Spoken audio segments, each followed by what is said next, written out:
ठीक है, इन तीनों में से कुछ भी कोई भी दो का यूज करो, इमेज मिल जाएगा। ठीक है, कौन कौन से का यूज कर सकते हैं? पैरेलल जाएगा, कहां से पास होगा? फोकस से सेंटर ऑफ कर्वेचर से कोई भी रे ऑफ लाइट पास होगा वो रिटर्न बैक होगा, और अगर पोल पे गिर रहा है थीटा पे तो कितने में रिफ्लेक्ट बैक होगा? Theta angle. ठीक है, और इसके लिए कॉनकेव के लिए था, एक इसके लिए कॉन्वेक्स के लिए।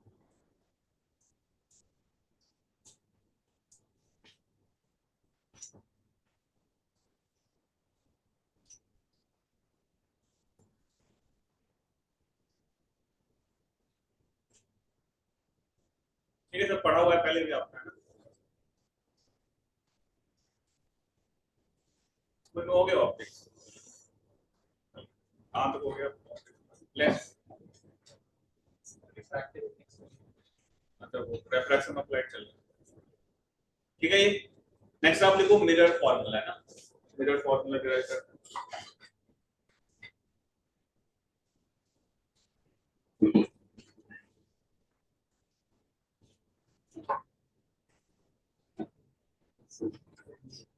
तो पहले आप एक इमेज बना के बताओ, जैसे मान लो ये कॉनकेव मिरर है और इसका सेंटर ऑफ कर्वेचर है, यहाँ पे ऑब्जेक्ट रखा हुआ है, इसका इमेज कहाँ फॉर्म होगा? पॉइंट ऑब्जेक्ट है, ड्रॉ द इमेज। ऑब्जेक्ट यहाँ है, ये सेंटर ऑफ कर्वेचर है मिरर का, look at the image, image कहाँ बनेगा? हाँ कहीं भी है, सेंटर ऑफ कर्वेचर से आगे। सेंटर ऑफ कर्वेचर का आधा क्या होता है? ये आपका full draw the image, image कैसा बनेगा?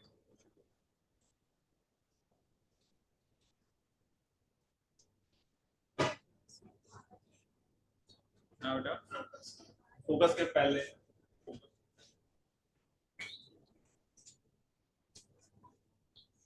वो प्रिंसिपल रेज अपन एक्सटेंडेड ऑब्जेक्ट के लिए ड्रॉ करते हैं, इसके लिए आपको क्या चाहिए? दो रे को मिलाना है, तो देखो रिफ्लेक्ट बैक होके कहां पे मिलेगा?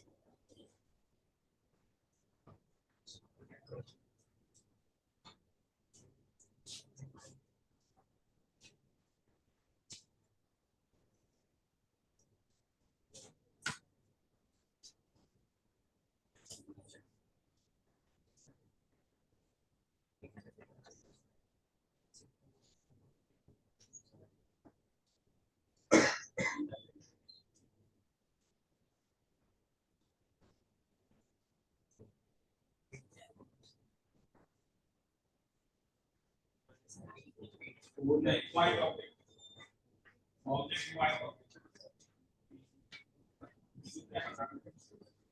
और इमेज बनाने के लिए कितनी रे ऑफ लाइट चाहिए? दो, दो रे ऑफ लाइट से लाते उस पॉइंट पे। जो हमने अभी प्रिंसिपल रेज बताया था वो जनरली एक्सटेंडेड ऑब्जेक्ट के लिए यूज करते हैं।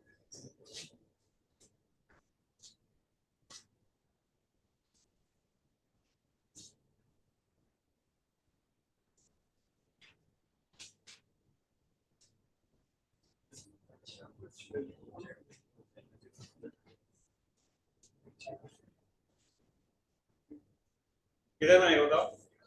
देखो यहाँ से कोई भी रे ऑफ लाइट कोई मिरर पे गिराओ, और तुम्हें पता है सेंटर ऑफ कर्वेचर से कोई भी रे ऑफ लाइट जाएगा, रे ऑफ लाइट या मैं बोलूं कोई भी लाइन ड्रॉ करोगे तो कौन सा होगा लाइन?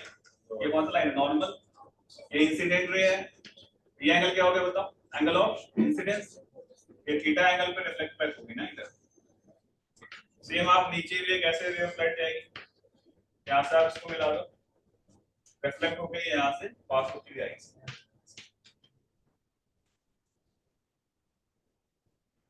इसे ड्रॉ करना है ना, ये ऑब्जेक्ट इसका इमेज यहाँ बनना है ऑन द प्रिंसिपल एक्सिस। ठीक है, बना लो इसको, ये सेंटर ऑफ कर्वेचर था, तो यहाँ पे हमने कोई भी प्रिंसिपल रे का यूज किया गया, ठीक है, एक्सटेंडेड ऑब्जेक्ट यूज करते हैं। आप सीधे अपन ने नॉर्मल दो रे को मिलाया by using the concept of line passing through the centre of curvature. एक ऑब्जेक्ट से कोई की तरफ लाइन कर सकते हैं, फिर हो जाएगा, सभी दो मिल गई तो जितनी भी है सबकी सब वही जाके मिलेगी, अपने को आगे सोचना ही नहीं। ठीक है, तो ये ऑब्जेक्ट, ये सी और ये इमेज, यानी अगर ऑब्जेक्ट सेंटर ऑफ कर्वेचर से आगे हो, इमेज किधर बनता है? सेंटर ऑफ कर्वेचर के पीछे, और पॉइंट ऑब्जेक्टिव बनेगा क्योंकि पॉइंट, यस और नो? अगर मैं यही आपने बना लिया तो अच्छी बात है। अब अपन अगर इस ट्रायंगल को अल्फा बोल दें, इसको बीटा बोल दें और इसको गामा बोल दें, और यहाँ से एक लाइन ड्रॉ करते हैं परपेंडिकुलर। एक्चुअली पोल ये होता है, लेकिन हम जो भी मेजरमेंट करेंगे थोड़ा सा आगे से करेंगे, ये डिस्टेंस को नेग्लिजिबल लेके चलते हैं, ठीक है? तो आप देखो यहाँ पे जो ट्रायंगल हमने बनाया ओ पी सी, इसका भी नाम दे देते हैं। देखो ये अल्फा एंगल जो है वो इस वाले ट्रायंगल का सी एम ओ का क्या एक्सटीरियर एंगल है? अल्फा एंगल किसका एक्सटीरियर एंगल है बताओ? सी एम ओ का। तो आप क्या लिखोगे? अल्फा बराबर क्या लिखते हैं बताइए? Beta plus theta. Similarly beta को क्या लिख सकते हैं? बीटा को क्या लिख सकते हैं बताओ? ये थीटा, ये भी एंगल क्या होगा? Theta. Angle of incidence resolution आपस में इक्वल होता है। तो बीटा को लिख सकते हैं गामा प्लस थीटा। दोनों को घटा दो, इक्वेशन 1 इक्वेशन 2। अगर अपन घटा दें तो क्या बनेगा? Alpha minus beta equal to beta plus theta minus gamma minus theta. Theta cancel हो गया, बीटा को एक जगह लेके जाओ, गामा को एक तरफ, तो ये बनेगा alpha plus gamma is equal to 2 beta. ये रिलेशन आ गया, alpha plus gamma is equal to 2 beta. ये रिलेशन अपना आ गया।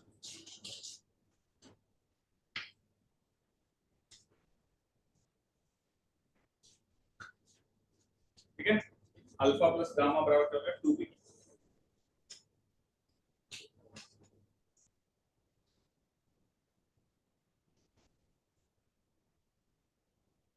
आज ये क्या चल रहा है पीछे? क्या कर रहे हो तुम? हाँ, लिख रहे हो? अल्फा प्लस गामा क्या हो गया? 2 बीटा हो गया ना। अभी आपके थोड़ा दिमाग लगाना कि मैं काम की बात बताने वाला हूं ना।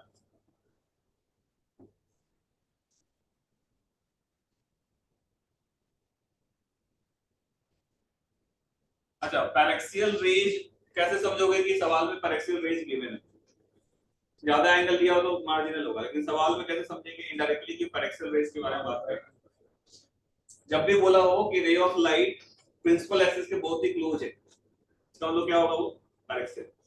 जैसे आप यहाँ पे ड्रॉ करके देखें, ये आपका प्रिंसिपल एक्सिस है, एक रे ऑफ लाइट यहाँ आ रही है और ये आकर के यहाँ से जा रही है, और एक रे ऑफ लाइट काफी करीब है और ये पास में जा रही है। यहाँ से आप लाइन ड्रॉ करोगे, ये एंगल और एक लाइन ये ड्रॉ करोगे, ये एंगल और ये एंगल में कौन सबसे छोटा एंगल है? ये वाला छोटा है।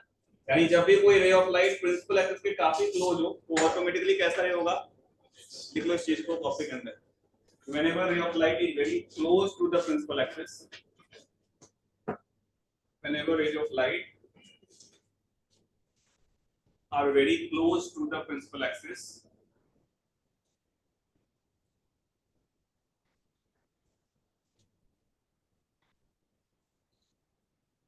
very close to the principal axis, then they will be paraxial.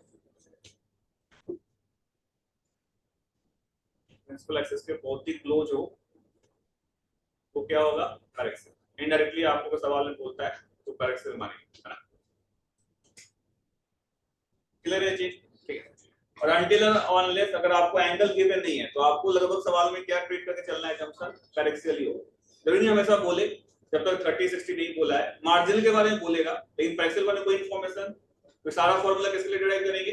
Paraxial. Clear है चीज? अच्छा, अब देखो ये पैरेक्सियल है तो ये एंगल काफी छोटे होंगे, काफी छोटे होंगे तो अल्फा को अपन कह सकते हैं tan अल्फा, गामा को कह सकते हैं tan गामा, और बीटा को कह सकते हैं tan बीटा। आप इस ट्रायंगल में देख के बताइए tan अल्फा किसके बराबर होगा? tan अल्फा किसके बराबर होगा? mp अपॉन कितना होगा? op। tan गामा किसके बराबर होगा? mp अपॉन कितना होगा बताओ? pi। और tan बीटा किसके बराबर होगा? mp upon cp। mp सब में से कैंसिल हो गया, op किसके बराबर है बताओ? op किसके बराबर है? ऑब्जेक्ट डिस्टेंस, यूसेज नोट करते हैं। pi किसके बराबर है? Image distance. और cp किसके बराबर है? Radius of curvature. और 2/r क्या होता है आपका? फोकस। ये जो बन रहा है 1/v plus 1/u equal to 1/f, इसे कौन सा फार्मूला बोलते हैं अपन? Mirror formula. और ये किसके लिए वैलिड है? ओनली पैरेक्सियल रेज के लिए। ये आपका बन गया mirror formula 1/v + 1 sign convention रखने के बाद भी सब कट जाएगा, ये बनेगा है ना 1/v + 1/u = 1/f।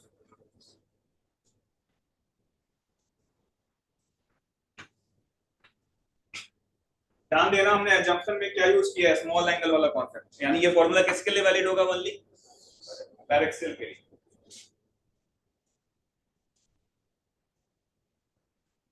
थोड़ा बहुत अगर अच्छा सवाल आ गया इसमें एंगल वगैरह दिया है तो ध्यान रखना इस चीज का।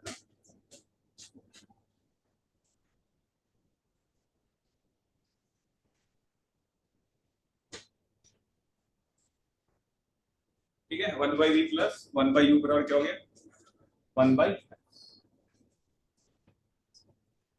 सारे फॉर्मूले किसके लिए लगे हैं, ओनली फॉर एग्जाम में वाला प्रैक्टिस से किया हुआ है, मेरे फॉर्मूला लगाने की जरूरत तभी वैलिड होगा जब रेंज क्या हो स्मॉल एंगल। ठीक है, उसके लिए आप इंपॉर्टेंट पॉइंट्स लिख लेना। पहला पॉइंट लिख लो कि always put the value of all the variables, always put the value of all the variables with sign, always put the value of all the variables, yeah, sign के साथ ही रखना। This is valid, this formula is valid,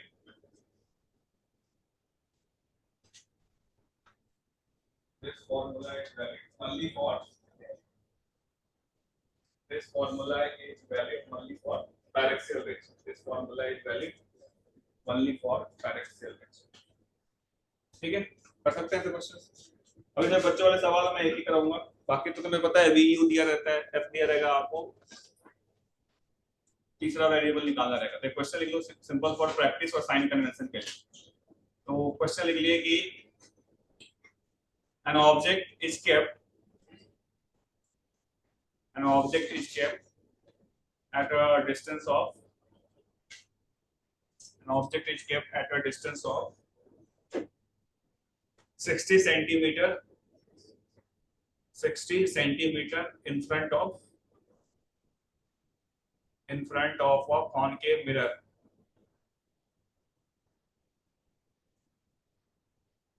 whose focal length is 10 centimeter, focal length कितना दिया हुआ है 10 centimeter, then find out the location of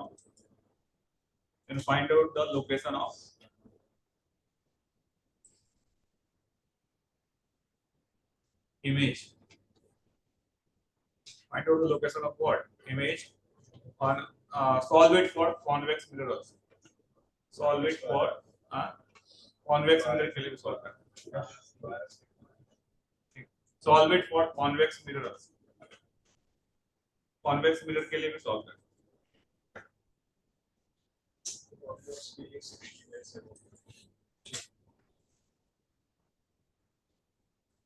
sign convention का आप इस फॉर्मूले में यूज कर लो।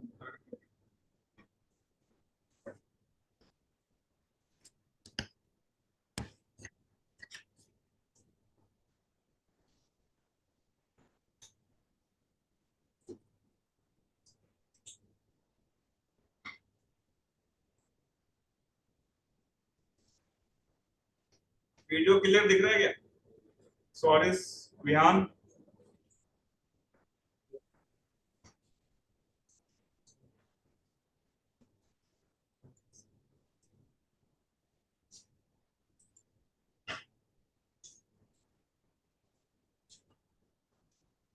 आ गया,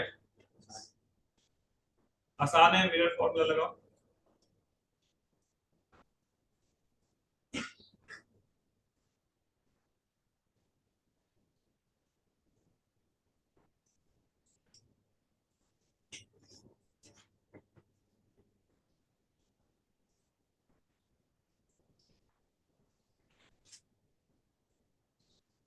आ गया सबका, कितना आ रहा है कॉन्वेक्स के लिए? ठीक है, कितना पे कितने डिस्टेंस पे रखा गया था बताओ? 60 सेंटीमीटर, फोकल लेंथ कितना गिवन था 10 सेंटीमीटर, तो आपको मिरर फॉर्मूला लगाना है। b बराबर आप डायरेक्ट ये लिखो uf अपॉन क्या होगा u माइनस f। तो सॉल्व करके ये क्या है, u की वैल्यू क्या पुट करेंगे साइन के साथ -60, फोकल लेंथ क्या रखेंगे इसके लिए -10, और फिर ये क्या हो गया -60 + 10, ये लिखा है मैंने। ऊपर क्या बन जाएगा आपका 600, नीचे क्या बनेगा -50। तो यहाँ से सॉल्व होकर कितना आएगा 12 आ रहा है, -12 का मतलब किधर बन रहा होगा सामने, यानी इमेज कैसा होगा, इमेज का नेचर कैसा होगा रियल, इमेज कैसा होगा रियल। सिमिलरली अगर आप कॉन्वेक्स मिरर के लिए सॉल्व करें, तो कॉन्वेक्स के लिए सॉल्व करते हैं तो क्या चेंज आएगा, यू में कोई चेंज आएगा क्या, नहीं, तो फोकस में चेंज आएगा, और ये आपका रहेगा -60 -10। व्हेन यू सॉल्व इट क्या मिलेगा -600, और ये क्या बनेगा -70। कितना आगे सॉल्व करके 60/7, 60/7 का मतलब कैसा है इमेज, रियल है वर्चुअल है, वर्चुअल। इस केस में आपका वर्चुअल इमेज बनेगा, ठीक है। तो इसमें रियल और दूसरे में क्या बन रहा है वर्चुअल इमेज। इस तरीके से आप आराम से साइन कन्वेंशन यूज करके सॉल्व कर सकते हैं। एक और कर लो इसी में, मान लो ये कॉनकेव मिरर है, रे ऑफ लाइट इस तरीके से इंसिडेंट है, और ये जा करके इधर कहीं मिल रही है, ये यहाँ से मान लो 40 सेंटीमीटर पे जाके मिल रही है, और इसका focal length 10 centimetre. Find out the location of image, find out the location of image. बना लीजिए जल्दी से, कितना है बता दो। ये मिरर है, रे ऑफ लाइट ऐसे कौन सा रे था ये बताओ, कन्वर्जिंग, कन्वर्जिंग रे आ रही है यहाँ पे अपीयर टू मीट करके, तो इमेज कहाँ बनेगी, और रे डायग्राम से प्रूव भी करना है। रे डायग्राम आपको बनाने आना चाहिए। फोकल लेंथ कितना दिया हुआ है 10 centimetre. Find out the location of final image.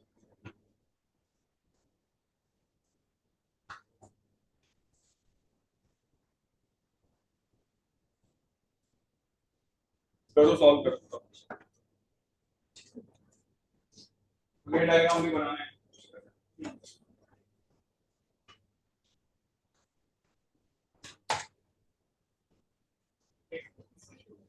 कैसा इमेज बन रहा है वर्चुअल ऑब्जेक्ट का, real.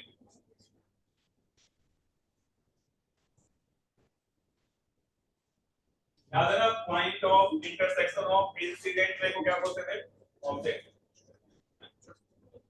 Point of intersection of reflected ray को क्या बोलते थे, इमेज।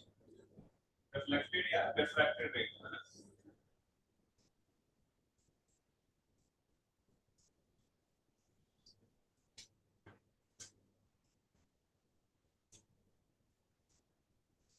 ऐसा ऑब्जेक्ट रियल है वर्चुअल होना चाहिए। क्या है ऑब्जेक्ट के बारे में क्या बताते थे, point of intersection of incident.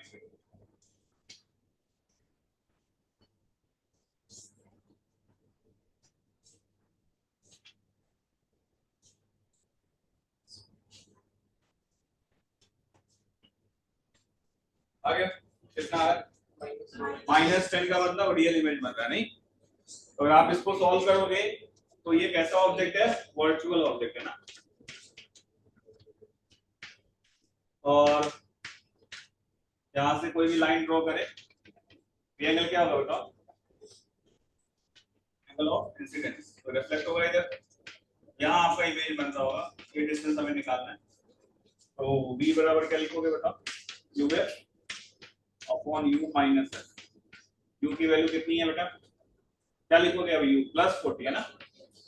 Focal length क्या लिखेंगे -10 है ना, और +40 माइनस माइनस क्या हो जाएगा +10। कितना आएगा सॉल्व करके -400/50 सॉल्व किया 8 आ रहा है, -8 आ रहा है। -8 का मतलब रियल इमेज है, और ये डिस्टेंस कितना आएगा बेटा 8 सेंटीमीटर, ठीक है, फ्रॉम द प्रिंसिपल एक्सिस। तो वर्चुअल ऑब्जेक्ट का कैसा इमेज बन रहा है, रियल इमेज, ठीक है।